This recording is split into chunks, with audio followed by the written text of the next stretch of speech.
Price Lord இயேசுவின் நாமத்தினால இந்த டெய்லி மன்னா என்கிற இந்த கர்த்தருடைய வசனத்தை தியானிக்கும்படி உங்களை நான் அன்போடு வரவேற்கிறேன். இன்றைக்கு கர்த்தருடைய வசனத்தை நியாயாதிபதிகள் 4வது அதிகாரம் 9வது வசனத்திலிருந்து நான் உங்களுக்காக வாசிக்கிறேன்.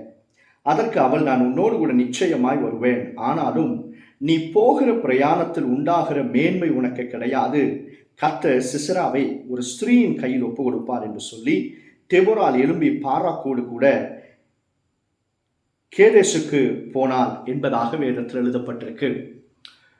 தெபொராள் இஸ்ரவேலை நியாயம் விசாரிக்கிற ஒரு நியாயாதிபதியாக, ஒரு தீர்க்கதரிசியாக கர்த்தர் வைத்திருந்தார்.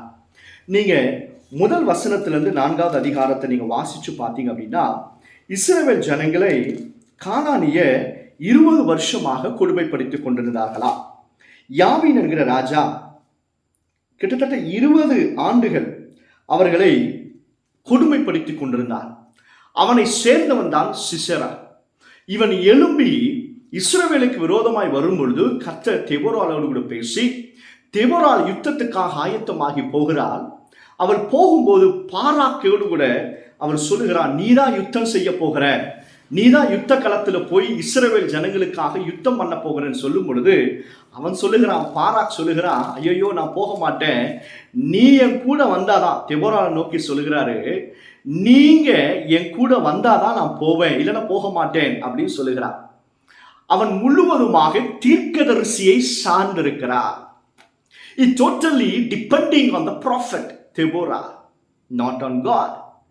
தேவன் மீது சார்ந்திராதபடிக்கு தீர்க்கதரிசியாக தெபொராள் மேல சார்ந்திருக்கிறார். நடந்த காரியம் என்ன தெரியுமா? கர்த்தர் தெபொராளோடு பேசுற, பாராக்க, இந்த பிரயாணத்துல உனக்கு மேன்மை கிடையவே கிடையாது. ஒரு ஸ்திரீக்கு தான் நான் இத யுத்தத்தினுடைய மேன்மையை கொடுக்க போகிறேன் என்று கர்த்தர் பேசுகிறார். இந்த வசனத்தை கேட்கிற அருமையான தேவனுடைய பிள்ளைகளை, நீங்கள் யாரை சார்ந்திருக்கிறீங்க, அதை பொறுத்து தான் கர்த்தருடைய மேன்மை உங்களுக்கு உண்டாகும். நீங்க மனுஷர்களை சார்ந்திருப்பீனா நீங்கள் தேவனுடைய மேன்மை அல்லது உயர்வை, ஆசீர்வாதத்தை இழந்து போவீங்க. வேதத்துல நீங்க பாருங்க, எந்த மனுஷன் எல்லாம் தேவனை நம்பி சார்ந்திருந்தானோ அவனை எல்லாம் கர்த்தர் மேன்மைப்படுத்தி இருக்கிறார். ஏலா பள்ளத்தாக்கில 40 நாட்கள் பெலிஸ்தியனாகி கோலியாத் வந்து இஸ்ரவேல் ஜனங்களை பயமுறுத்தி கொண்டிருந்தான். எல்லாரும் யுத்த வீரர்கள், சவுலு, தாவீதுடைய அண்ணன்மார்கள் எல்லாரும் யுத்த வீரர்கள், ஒருவனாலையும் போக முடியல. காரணம் என்ன அப்படின்னா, அவர்கள் அவருடைய பலத்தை சார்ந்திருந்தார்களாம். ஆனா தாவீது என்கிற ஒரு மனுஷன் ஏலா பள்ளத்தாக்கில் வரும் பொழுது கோலியாத்தை பார்த்து சொல்றான், இஸ்ரவேலின் சேனைகளின் கர்த்தரை நிந்திப்பதற்கு விருத்த சேதனம் இல்லாத இவன் எம்மாத்திரம் என்று சொல்லி கர்த்தரையே சார்ந்திருந்ததுனால அவன் கோலியாத்தை முறியடித்தான். இஸ்ரவேலினுடைய சமஸ்த ஜனத்தின் மேலையும் கர்த்தர் தாவீதை ராஜாவாக மேன்மைப்படுத்தினார். எஸ்தர் கர்த்தரையே சார்ந்திருந்தபடியினால ராஜாத்தியாய் மாறினார். இப்படி வேதத்துல அநேகரை நீங்க பாருங்க, யாரெல்லாம் கர்த்தரை சார்ந்து டிபெண்ட் பண்ணி இருக்கிறார்களோ அவர்களை கர்த்தர் மேன்மைப்படுத்தினார். நீ தீர்க்கதரிசியை சார்ந்திருக்கிறாயோ, ஏதோ ஒரு போதகரை, உபதேசியாரை, ஏதோ ஒரு ஊழியக்காரரை அல்லது அரசியல்வாதியை, மனுஷியை நீ சார்ந்திருப்பாயானா தேவன் கொடுக்கிற மேன்மையை நீங்க இழந்து போவீங்க. மாறாக நீங்க தேவனை மட்டும் சார்ந்திருந்தீங்கன்னு நினைச்சுக்கோங்க, நிச்சயம் சூழ்நிலைகள் எதுவாக இருந்தாலும் சரி, பிரச்சனைகள் எத்தனை பெரிதாக இருந்தாலும் சரி, கர்த்தர் உன்னை மேன்மைப்படுத்துவா. வேதத்தில் எழுதப்பட்டிருக்கு, யோசுவாவை கர்த்தர் சகல இஸ்ரவேல் கண்களுக்கு முன்பாக மேன்மைப்படுத்தினாராம். அதே போல கர்த்தர் உன்னையும் மேன்மைப்படுத்துவார். எப்ப தெரியுமா? நீங்களும் நானும் கர்த்தரையே சார்ந்திருக்கும் போது நிச்சயம் அவர் நம்மை மேன்மைப்படுத்துவார்.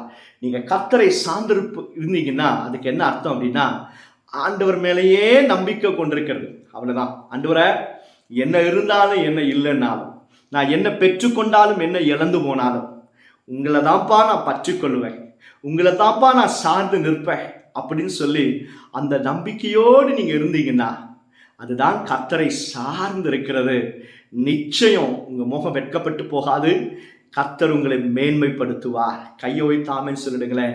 ஆமே, உங்க வேலையில, உங்க குடும்பத்துல, ஊழியத்துல நிச்சயம் கர்த்தர் உங்களை ஜனங்களுக்கு முன்பாக மேன்மைப்படுத்துவார். உன் சத்துருக்களுக்கு முன்பாக உன் தலையை அபிஷேகம் பண்ணி, ஒரு பந்தியை ஆயத்தப்படுத்தி உன் தலையை அபிஷேகம் பண்ணி உன் பாத்திரத்தை நிரம்பி வழிய செய்யும்படியாக ஆண்டவராக இயேசு கிறிஸ்து உங்களை மேன்மைப்படுத்துவார். ஒரே கண்டிஷன் என்னன்னா, மனுஷனை அல்ல, பலத்தை அல்ல, கர்த்தரையே சார்ந்திருங்க. நிச்சயம் கர்த்தர் உங்களை மேன்மைப்படுத்துவார். சோமன்லாமா. பரலோக பிதாவே, எப்பொழுதும் எந்த நேரமும் மனுஷனை அல்ல, எங்க பலத்தை அல்ல, உண்மையே சார்ந்திருக்கும்படியா எங்களை ஒப்பு கொடுக்கிறோம். எல்லாவற்றிலையும் ஒரு மேன்மையை உடைய பிள்ளைகளாக எங்களுக்கு நீர் உண்டாக்கி கொடுப்பதற்காக ஸ்தோத்திரம். இந்த இடத்துல எந்தெந்த பிள்ளைகள் எல்லாம் மனுஷனை நம்பி ஏமாந்து போயிருக்கிறார்களோ அவர்களை உயிர்ப்பையும் முன்பக்கமாய் திருப்பும் மேன்மையும் உண்டாக்கும்.